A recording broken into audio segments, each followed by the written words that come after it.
আসন্ন 2 ম্যাচকে সামনে রেখে ব্রাজিল বস কার্লো আনচেলত্তি দল ঘোষণা করবেন, যেই দলে 3জন সেন্টার ফরওয়ার্ডকে খুব গুরুতরভাবে দেখতে চায়। যদি তাদের কল আপ করা না হয় বা কার্লো আনচেলত্তি না ডাকেন, তাহলে সেটা খুবই দুঃখজনক হবে। একই সাথে তাদের প্রতি অবিচার করা হবে বললেও ভুল হবে না। এই 3জন ব্যক্তি কারা এবং কেন তারা যোগ্য, পরিস্থিতি বিবেচনায় বিস্তারিত আমি আপনার সামনে তুলে ধরার চেষ্টা করছি। যদি আপনার কোনো প্রকার দ্বিমত থাকে, কেন দ্বিমত এবং ওই জায়গায় কে যোগ্য, বিস্তারিত লিখবেন। আশা করি আমি আপনার লেখা দেখব এবং প্রত্যুত্তরে যদি কিছু বলার থাকে সেটাও বলার চেষ্টা করব। প্রথমে যে নামটা নিতে চাই তিনি হচ্ছেন ইগোর থিয়াগো। বর্তমান পরিস্থিতি বা প্রেক্ষাপট বিবেচনা করলে এই লোকটার প্রতি সব থেকে বেশি অবিচার হয় বললে মোটেও ভুল হবে না। কেন বলুন তো? একটা ছোট দলে খেলার কারণে সে যে পরিমাণ আলোচনায় থাকা দরকার ছিল সেই আলোচনায় তিনি থাকেন না। ইংলিশ প্রিমিয়ার লিগকে বলা হয় গোটা বিশ্বের সর্বশ্রেষ্ঠ লিগ। সেই লিগে 21টা গোল করা, 4টাখানি কথা। আচ্ছা বলুন তো, বর্তমান বা চলতি সিজনে রাফিনহা কয়টা গোল করেছে? তারপরে হচ্ছে ভিনিসিয়াস জুনিয়র কয়টা গোল করেছে? ভিনিসিয়াস জুনিয়র, রাফিনহারা একটা গোল করলে গোটা বিশ্বে যে পরিমাণ আলোচনা হয়, সেই পরিমাণ আলোচনা বা তার 10 ভাগের 1 ভাগ আলোচনা ইগোর থিয়াগোকে নিয়ে হয় না। তার কারণ আপনি দেখেন, একটা ছোট দলে খেলার কারণে তিনি সবসময় আড়ালে থেকে যান এবং তাকে নিয়ে আসলেই আলোচনা করা হয় না।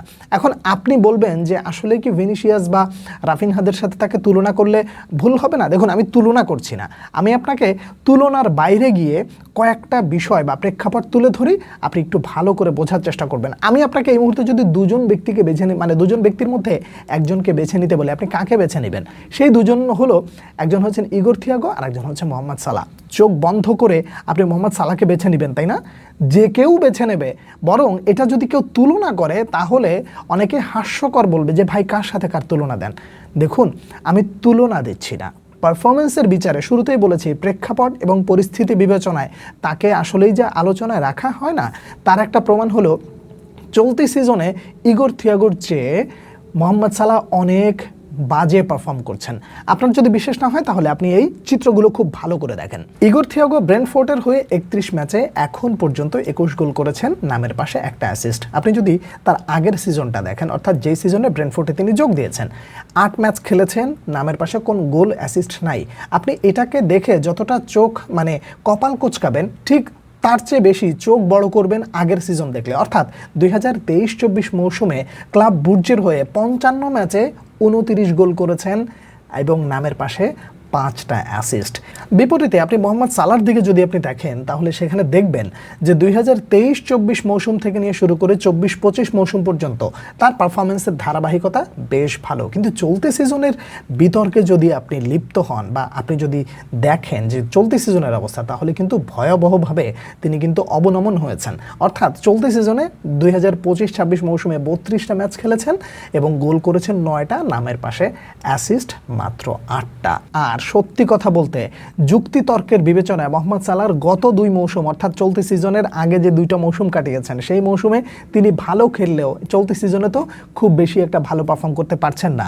ঠিক ওই জায়গায় আপনি যেভাবে চোখ বন্ধ করে মোহাম্মদ সালাহকে বেছে নেন, চলতি সিজনের পারফরমেন্স অনুযায়ী আপনি কিন্তু ইগোর থিয়াগোকে বেছে নেবেন না। এই জন্যই শুরুতে বলেছি যে এই লোকটার প্রতি যথেষ্ট পরিমাণে অবিচার করা হয়। আলোচনা মানে তাকে যে নিয়ে আলোচনা করা হয় না, সেটা কি কারণে হয় না সেটা আপনিও জানেন, আমিও জানি। ছোট দলে থাকার কারণে তাকে আসলে আলোচনার বাইরে রাখা হয়। কিন্তু ব্রাজিলের পার্সপেক্টিভ থেকে আপনি যদি চিন্তা করেন, তাহলে একটা বিষয় খুবই ক্লিয়ার, তা হলো যে সেন্টার ফরওয়ার্ড যে জোনটা, এই জোনে ইগোর থিয়াগোর মতন হাইট এবং একটা গাট্টাগুট্টা প্লেয়ার ব্রাজিল আসলে অনেক দিন ধরে দরকার ছিল, কিন্তু সেটাকে আসলে পেয়েছে, পায়নি। কিন্তু এখন পারফরমেন্সের বিচার বা আপনি যদি পরিস্থিতি বিবেচনা করেন, তাহলে ইগোর থিয়াগোকে বিবেচনা করাটা এই মুহূর্তে খুব গুরুতরভাবে নিতে হবে এবং কার্লো আনচেলত্তি আশা করি নিরাশ করবে না।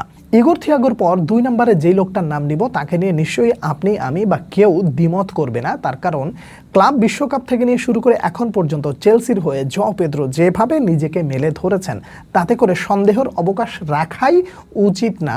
বরং এটা বলতে হয় চোখ বন্ধ করে কার্লো আনচেলত্তি তাকে বিশ্বকাপের বিবেচনায় রেখেছেন এবং রাখবেন। যদি তিনি শেষ পর্যন্ত ফিট থাকেন, তাহলে বিশ্বকাপের আসলে তাকে দেখা যাবে। দেখুন, জঁ পেদ্রো একটা আশীর্বাদ বলা যায়, যে কিনা সবসময় ডিবক্সের আশপাশ দিয়ে ঘুরে করবে না, একটু নিচে নেমে আসবে, বিল্ড আপ করবে, তারপরে হচ্ছে সাইডে যে 2 সাইডে লেফট উইং এবং রাইট উইংয়ে যারা রয়েছে তাদেরকে সহযোগিতা করবে, তাদেরকে বল ছাড়বে এবং প্রয়োজনের সময় ঠিক ডিবক্সের মধ্যে বা ডিবক্সের আশপাশে এমনভাবে উপস্থিত হয়ে যাবে কেন যেন মানে আপনার দেখলে মনে হবে এই জায়গাটা যে আসলে বল আসবে সেটা বোধহয় সে আগে থেকেই জানতো। তো এই কম্বিনেশনটা ব্রাজিলে যদি মোটামুটি একবার ফিক্সড করতে পারেন জও পেদ্রো, তাহলে ব্রাজিলের জন্য একটা আশীর্বাদের নাম হতে পারেন তিনি। তাই বলি 2 নম্বরে যে ব্যক্তিকে রাখা হবে তাকে নিয়ে বিতর্কের কোনো সুযোগ নাই।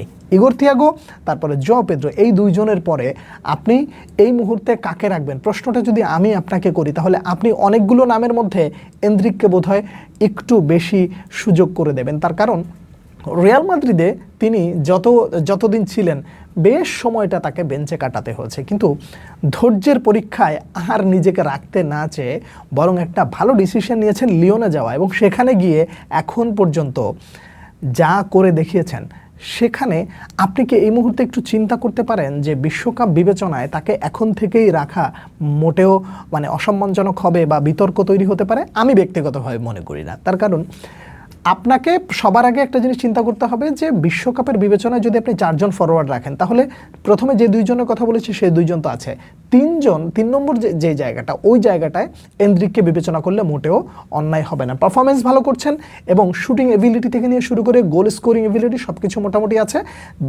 জাতীয় দলের হয়ে এখন পর্যন্ত মোটামুটি যে কবার সুযোগ পেয়েছেন বারবার নিজেকে প্রমাণ করে ফেলেছেন অলরেডি, তাহলে তাকে নিয়ে সন্দেহ করার আর কোনো সুযোগ নেই। একই সাথে সে যখন রাইট উইংয়ে বা রাইট ফরওয়ার্ড হিসেবে খেলতে পারে সেখানে কার্লো আনচেলত্তি তাকে অবশ্যই বিবেচনা করবেন। দেখুন এনদ্রিককে আপনি এই বিশ্বকাপ বা আসন্ন বিশ্বকাপের কথা মাথায় রেখে আপনি যদি তাকে দলের সাথে রাখেন অদূর ভবিষ্যতের জন্য অন্তত ব্রাজিল উপকৃত হবে বেশি। তার কারণ ক্যাম্পের সাথে থাকা এবং ওই এনভায়রনমেন্টের সাথে নিজেকে মানিয়ে নেওয়া সেটা অদূর ভবিষ্যতে অর্থাৎ 2030 এবং পরবর্তী বিশ্বকাপে পর্যন্ত যদি সে ফুটবলে থাকে তাহলে আশা করা যাবে যে অবশ্যই সেই বেনিফিটটা ব্রাজিল পাবে। দেখুন পরিস্থিতি বিবেচনায় এই 3 জন অর্থাৎ ইগোর থিয়াগো, জও পেদ্রো এবং এনদ্রিক একেবারে যৌক্তিকভাবে কল আপ ডিজার্ভ করেন। কিন্তু দিন শেষে যখন দল ঘোষণা করা হবে কার্লো আনচেলত্তি যদি সেইখানে আবার রিচার্লিসনের নাম যুক্ত করে দেয় কিংবা তাকে আবারও প্রায়োরিটি দেওয়া হয় তাহলে আমার আপনার আসলে দিন শেষে বুঝে নিতে হবে যে কার্লো আনচেলত্তির কোনো গোপন ভিডিও হয়তো বা রিচার্লিসনের কাছে আছে বিধায় তাকে এখনও প্রায়োরিটি দেওয়া হয়।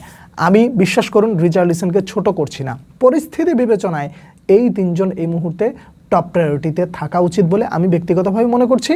আপনাদের এই জায়গায় যদি কোনো দ্বিমত থাকে কিংবা আপনারা যদি কোনো কিছু যুক্ত করতে চান নিশ্চয়ই জানাবেন, আমি আপনার সেই বার্তার অপেক্ষায় রইলাম। পরবর্তী ভিডিওতে আবার আপনাদের সঙ্গে দেখা হচ্ছে, সেই পর্যন্ত অনেক অনেক ভালো থাকবেন। আল্লাহ হাফেজ।